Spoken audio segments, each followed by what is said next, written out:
We're in the offices of Coach Up with Jordan Fliegel, who is the founder and CEO of Coach Up.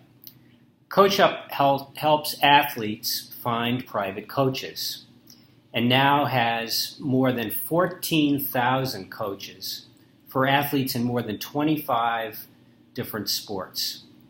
Jordan is a graduate of Bowdoin and the business school at the University of Tel Aviv. Jordan, thank you so much for joining us. Thanks for having me.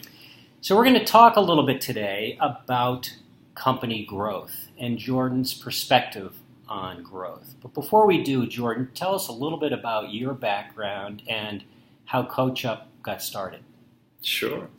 I grew up here in Massachusetts, in Cambridge. I was really passionate as a kid about basketball, but it wasn't very good. So I was on the freshman team of my high school basketball team. Is this the Michael Jordan story all over again? At a camp that I went to, one of the counselors agreed to work with me one-on-one. He became my private coach, my mentor. At the time, I didn't know anyone else who had a private coach, but he worked with me every year from then on. And through training with him, I made varsity as a sophomore, and I became more confident, became a better not only basketball player but also student. I was able to go play basketball in college at Bowdoin College, kept working with my private coach every summer, and afterwards earned an opportunity to play professional basketball in Israel and Europe. So jumped at the opportunity to do that, did that. And meanwhile, I started coaching kids one-on-one myself because I wanted to have that same impact that my coach had for me. And so I've been coaching kids now for over 10 years, ever since college, home from summers overseas. Ended up going to business school in Israel while I was there playing basketball. And coming out of business school, got an opportunity to work at a startup, an early stage startup called Sintro. It was a marketplace. We were connecting people with experts for phone calls on any topic. And, I had this experience as an athlete and as a coach. When I was coaching kids on the weekend, I was working at this marketplace during the day, and I realized there should really be a marketplace for athletes and coaches to connect and to train together. I had personal experience on both sides of the equation, both being an athlete who benefited from private coaching and also being a coach and trying to run a business, have my own website, run a mobile business with a mobile app, have insurance, collect reviews, all these challenges, meet new clients, process payments, remember information about the clients and what we did last session, how many more sessions we have to go. And I realized that there could just be a much better system for athletes, for coaches, and for parents across the country. And that's where the idea for Coach Up came from. And today we're the leader in the sports coaching industry in America. It's taken us under 4 years to get to that position. It's been a lot of hard work, a lot of mistakes I've made, a lot of things I've learned along the way, and excited to share as much as possible with you all. Did you have co-founders? I did, and it's super important to do that. I'm not technical, I'm not an engineer, so I knew that we would need to build a world-class website. Not only that, but it's inherently a mobile business. Coaches and athletes are training together on fields and courts and gyms, so I knew we needed an iPhone app, we needed an Android app, and so I knew I had to build a technology company first and a sports company second. And so I teamed up very, very fortunately. It's extremely hard, I should say, to find a technical co-founder if you're the business person. It's hard also to find a great business person if you're a technologist, but it's extremely challenging because any good engineer has a lot of opportunities. They can work at Google and make a ton of money. They can start their own business if they have an idea. And what you're asking to do is neither. You're asking them to join you in going after your idea, where you can't give them salary probably at all right away. And where you're going to be in control as the CEO of the company and making a lot of the important decisions. So it's really hard to find someone great who you have great chemistry with, who complements you well as an engineer. And I was very fortunate through a mutual friend to find my co-founder, Arian Radman. And then very soon after that, another engineer, Gabe Durazo, joined our founding team. So with those two guys as engineers in our company, we were able to make a lot of progress very, very quickly. And they got equity in the company. That's correct. So when you onboard a co-founder really means someone that you're not giving cash to. They're only getting equity right away. Because as a founder, that's what you're doing. Founders and co-founders are starting a business and typically not drawing a salary unless you're very fortunate based on who you are and the successes you've had in the past in business to be able to start a company with a lot of money right away. That's the exception, not the norm. My first time building a business, it was extremely hard for me to raise funding, and I was out trying to raise $50,000 initially for the business at the same time that I was trying to recruit co-founders, and so we didn't have any money to offer them. So Yeah, equity right away, and being generous there is very important. So, if you don't mind my asking, and one of the things that we've studied is slicing the pie. How did you go? How did you have that conversation, and how did you decide who would get what piece? It's so hard. I mean, I think the hardest thing is to find a really great partner that you want to work with as a co-founder in your business. Secondly, is trying to figure out, have that conversation for how you're dividing it up. And there's lots of case studies I'm sure you can look at, but there's no exact science to this.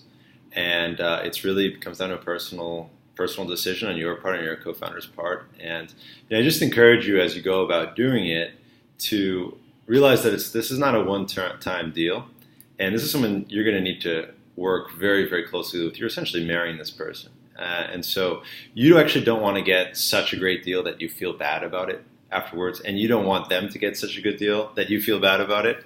And so you really want to have, and it's not to say that 50-50 is the right split, or a third if you have two co-founders. But every company is different. There's really sometimes a difference between a founder and a co-founder. In my case, I was the founder of our business. I came up with the idea. I was working on it for a long time, lining everything up before bringing on my technical co-founders. And so, I thought it wasn't going to be quite an even split, and that was fair in this circumstance. Maybe the next company I do would be different. But I did want to be generous with my co-founders and give them a significant stake. And by the way, it's not a fixed thing. Both of my co-founders, I've actually given them more equity, not once but twice, over the next couple of years in business, because I looked back and just said, these guys have been so impactful in the business. I was generous to start, but I want it to be even more generous. And, at the end of the day, CoachUp sells for $1 billion, goes public. I'm not going to miss the money, and I want them to do really well. What great advice. So I know that you also had some experience with accelerators, Techstars, and also Mass Challenge. Talk to us about those. Yeah, as a first-time entrepreneur getting my business off the ground, I didn't have a background that I could rely on to just walk into a venture capital office or a group of angel investors who knew me and trusted me and just said, hey, I've got another idea, and everyone throws in money. Hopefully the next company I do, that will be the case. But that wasn't the situation with CoachUp. And so early on, you're trying to create something out of nothing. And what I mean by that is, before you have a product, you need to have a team to build that product. In order to get a team, you need to have money to hire that team, unless you're using co-founders. And before that, you need to have some traction. Why else would someone give you money? And you can have a traction with that product. And so you're essentially creating something out of nothing. You need to build a product, hire people, raise money, and repeat that cycle over and over again. And it's very hard to do. So early on, what you're looking for as an entrepreneur is any hook that you can get before the others. So if you can get into an incubator, a good one, that gives you some credibility, that introduces you to some investors, that gives you a better chance to meet co-founders, even that gives you free office space. Anything that helps you along to show that, hey, this company is moving is extremely helpful. We went from my attic to the Cambridge Innovation Center in Cambridge to Mass Challenge. We got into Mass Challenge, went through that program, to Boston Techstars, back to Mass Challenge because they let us stay there for a little longer, free office space, and before finally moving into our first office. And so I really took advantage of the great opportunities that we have here in Boston, the incubators that we have to meet people, to raise money, to have an office, to network, onboard talent, and that was extremely valuable through us. The Mass Challenge program was great. We actually won $50,000 as a finalist there, and that was sort of no strings attached cash, which is great, non-dilutive cash. Techstars, they take a little bit of your company, 6% common stake, in exchange for giving a small check, $18,000 in your business, but a lot of mentorship and advice and access to a great network. And that actually helped us raise our first institutional round, which is a $2.65 million seed round. And that was with? That was co-led by General Catalyst, which is a great firm, national firm, top 10 VC firm, top 5 VC firm, headquartered here in Boston, along with a few other firms. We brought in Breakaway Ventures, another Boston firm. And the partner there is Dennis Baldwin, who's CMO of Reebok. And so for our business, I was really excited. I liked Dennis a lot, but also his background, sports marketing, was extremely valuable for us. In addition to some other firms, Founder Collective, another great Boston local firm, great seed stage firm, great reputation, as well as angel investors. Founder of of HubSpot, Dharmesh Shah, and the president of Boston Bruins, Cam Neely, and others that came in on that round. And I know that you've gotten a lot of good advice from a lot of smart and capable people. Who have been your most valued mentors? There's a lot. And, one of the things that you're trying to do as an entrepreneur is surround yourself with the best possible people, with people who know a lot about a specific area where, you don't have expertise there. And in building a company, getting a startup off the ground, you have to move super fast. And you don't have time to become a world-class lawyer yourself, and you don't have time to become a world-class expert on engineering or design or product or hiring. You can become good and you can become better, and you have to know what your natural strengths are and then surround yourself with people who complement that. I've had so many; it's just hard to. Could you give us a specific example of some good mentoring advice that really helped accelerate the growth of the company? Yeah, just investors on the investor side. Eric Paley at Founder Collective is just actually invited me into a CEO group that was very helpful, based with founders, CEOs of portfolio companies, Founder Collective, and I learned a lot not only from Eric but from those companies. Dennis Baldwin was with sports marketing, as well as David Pace, who was general counsel for Reebok, helped sell Reebok to Adidas, represented Uggs in doing their endorsement deal with Tom Brady. Someone who has incredible relationships and experience brokering deals in the sports world. It's very helpful for us with the celebrity athlete endorsements that we've done, with the partnerships that we're doing with national brands and retailers. So many people. I could go on and on. My co-founders, I've learned so much from. I've learned a lot from a lot of our formal advisors that we've added into the company. Adam Soroka was a great product guy who's helped us build and define our product and our processes there. So I think the overarching thing to remember is, I've had someone who helped me advise us on our product. Sarah Deacon, who's a CMO of Zipcar, helped advise us on marketing and field marketing, local marketing. We've had investors specifically on subsequent rounds of funding and approaching, pitch decks and things like that. David Pace on doing deals with celebrities and brands. And so across the board, it's different people filling specific roles where I needed to learn, and I needed to learn fast. So Steph Curry of the Golden State Warriors is your most prominent celebrity endorsee. And so tell us what have you learned about doing celebrity endorsements that would be useful for us to benefit from? Sure. Yeah. So Stefan's my partner in CoachUp, an ambassador for us, our lead spokesman. We have other well-known celebrity athletes who are investors in the business, who are ambassadors in the business. Celebrity endorsement is not right for every company. And, I almost even have a reaction to even the term celebrity endorser, because I think for it to be successful, it needs to be very natural, very authentic, and something where, you have someone as prominent, as well known as Steph, as the MVP of the NBA, world champion. He wasn't that when I first met him and first, started talking about CoachUp with him.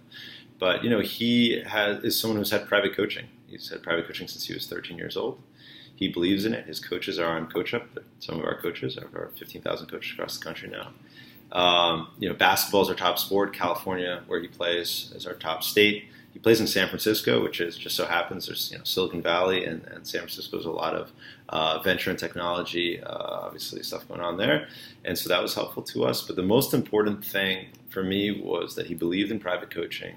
He wanted to help athletes and coaches across the country. He's had personal experience in it, and he's passionate about CoachUp. He believes in CoachUp. He wanted to do a deal with CoachUp. He wanted to be a partner in CoachUp.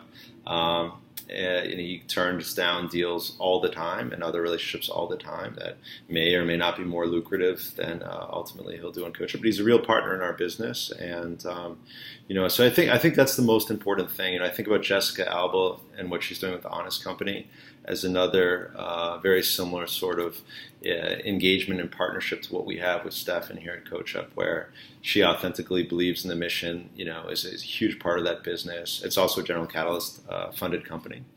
So it's really what I'm hearing, Jordan, is real engagement on the part of the endorser as opposed to somebody who just shows up at a one-time press conference? Yeah, I mean, Stefan does private coaching workouts every week, multiple times per week, even in the season, and just about every day out of the season. He believes in it. He's passionate about it. He wants to talk about it. And then that's where you start. And then from there, it's the nuts and bolts of what are all the ways that we can leverage Stefan to help grow our business, grow our brand? What are the things that he's excited about doing? Where does he want to spend his time and involvement in different areas of the business? Obviously there's, press interviews. There's going to be appearances. There's going to be speaking engagements, talk shows, production days where we're filming commercials and, photo shoots and things of that nature, social media giveaways or contests or different things to try to use Stefan and his audience to help grow Coach Up. Social media is huge, and you see incredible engagement and following there. So you want to take advantage of the platform. Coach Up's platform, Stephen Curry's a huge platform, and just want to be thoughtful about all those opportunities, but also provide him with as many ways to get involved in the business as he wants, in ways that he can be really thoughtful about the strategy and direction of the company is really valuable for us. So Jordan, let's talk about the business and business metrics and how you evaluate your own company's performance. KPIs, key performance indicators. It's important not to have too many of them. So which are the ones that you have? And sometimes they change, and that's okay too. But the biggest ones that we look at. I mean, we're a marketplace. We're selling packages of training sessions. So your KPIs are going to be different for every type of business based on what you are, subscription service or transactional business. But we look as a marketplace at GMV.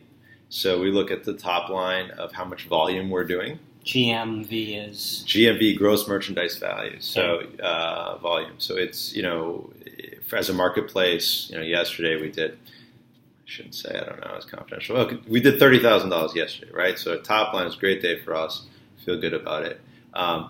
That's not our profit. Our profit is our profit margin, or what we actually can really recognize as revenue, is smaller than that because a lot of that is going directly to our coaches. So we track the top line. In a lot of businesses, it's revenue versus profit.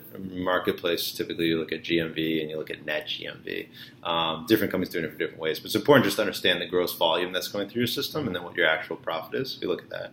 We look at a refund rate. So we've got a lot of money coming in, but how much of that are we giving back out? That's important for us. We look at our conversion rate. And when would somebody get a refund?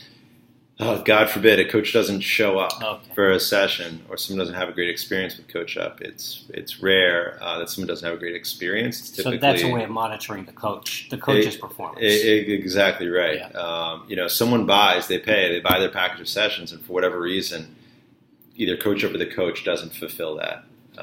And so we have an obligation now in a refund situation. And sometimes, you can get much more granular. Take something like refunds, which we track. You can get granular with that. So it could be actual refunds, cash refunds we have that we're giving. You gave us your money and we're actually giving you your money back. That's painful. Or we have where we're giving you a gift card. So, you're giving us money, but we offer sort of 48-hour money-back guarantee, after which point we presume you're happy with how the session went. And if you later want a refund back for your 5th session or whatever with your coach, in our case, we're not going to give you cash back, but we will give you credit that you can use another coach on Coach Up. That's not good, but it's better than just giving the cash back. And presumably you had a pretty good experience, and now you just want a different coach, or you're not, whatever happened. So we actually break it down in much more detail. But for your KPIs, you don't want to have more than 10. A lot of people say not more than 8. And so we look at GMV, we look at refunds, conversion rates. So if 100 people come to our website, how many of them are actually going to book a coach for the first time? We look at our retention rate. So of 100 people who have booked a coach, how many are going to book that coach again? We look at a lot of things like average number of sessions per package. So I could go on, but these are. And these metrics then are translated into what? How do they help you? How do they help you in decision making? Yeah, it's so important. So it's how you help them, how they help us, and also how you see these metrics. So we actually have a daily statistics that go at our KPIs, which go out to every single person in the company. Some companies don't believe in that. They say it's a security risk, or we don't want to be transparent. We don't want everyone to know everything that's going on. You take some risk in that as a management team, because if you have a bad day, or your metrics are going the wrong way, maybe people are going to get upset or frustrated, or, oh gosh, what's wrong today or this week, or what's wrong with Coach Up. So, but we believe in being transparent. So we actually send it out, all the KPIs, performance, on a daily basis to everyone in the company. So every morning I wake up and I see exactly how we did yesterday, and I see how that compares to how we did that same day last year. How are we on track for our month, for our and for our year, according to versus our budget, our plan, so we can sort of see where we are relationally, which is really valuable. But the point is, that you want to look at what are the things that we really care about, because there's so much going on. What do we really care about? What are we projected to do on those metrics, and how are we trending against that? And so if we're not hitting our conversion number for this month that we were hoping to get to, or if our conversion dipped versus last month, why might that be? I wouldn't expect that would be the case. So let's dig in and let's see. Maybe something's broken. Maybe we were wrong. One of the bets we made, one of the product features isn't working the right way. Maybe it's something on our customer experience team. So then you sort of dig in and say, hey, this metric isn't trending well. Let's dive in. Let's call a meeting. Let's spend some time trying to figure this out. So it's more to sort of course correct on the things that matter to your business. So, Jordan, we're in the Seaport District of Boston, and when I walked in to see you, I walked past a whole bunch of folks that didn't look like anybody who was more than the age of 30. Everybody was sitting behind a laptop, and some were wearing headphones. What were they doing? I have no idea. I have no idea. Hopefully they're doing work. So laptops. Do we give everyone a MacBook? I believe in that. But we divide the company up as follows. We have an engineering team that's responsible for building the website, building our iPhone app, building our Android app, and you're never done with technology. You release it doesn't mean it's done. We're constantly working on improving things. We have a design team, creative team that's responsible for not only designing the website, but all of our landing pages, all of our imagery, social media stuff that we're throwing out, pitch decks for our partnership deals. There's a lot of things that need design, and we need to always be on brand. It's something that really matters to us. We have a customer experience team. They're responsible for dealing with everything with athletes and coaches. So it's helping athletes connect with coaches and book sessions. It's helping coaches manage and run their business through our software. And it's also, very importantly, customer experience team gathering insights from our athletes and our coaches that influences our product direction. So, if we hear the same thing over and over again from clients about something's not working, or wouldn't it be great if coach could do this, we need to take that information from the front lines and bring that into our product meetings and make sure that our design team is aware of it and can build it and hand it off to the engineering team to execute it. So they're really our front lines. Then we have our marketing team. So we have a digital marketing team that's responsible for search engine marketing, search engine optimization, affiliate marketing, display advertising, radio advertising, tracking all of our data analytics team sits there. Separate from that, we have our business development and partnership teams. So we're doing deals with brands, with retailers, with players in the sports space, with other big sites that have access to athletes or parents that we're trying to do partnerships with, cross-sell opportunities with. So they're working on that. This summer we have a bunch of interns. So the interns are on different teams depending on their strengths. So they're all in there as well. But we sort of divide it up pretty tactically. In many ways, it's sort of like a military unit. You have different specialists working on different things, but it all needs to come together and support each other, ideally, in a shared goal and objective. Well, Jordan, I could talk to you all afternoon. This is so interesting, but I think we have to stop and really appreciate it, and I know that my students appreciate it as well. Yeah, give us a good shot of the Coach Up logo on your shirt. If you can just stand up a little bit. There you go. All right, Jordan, thank you.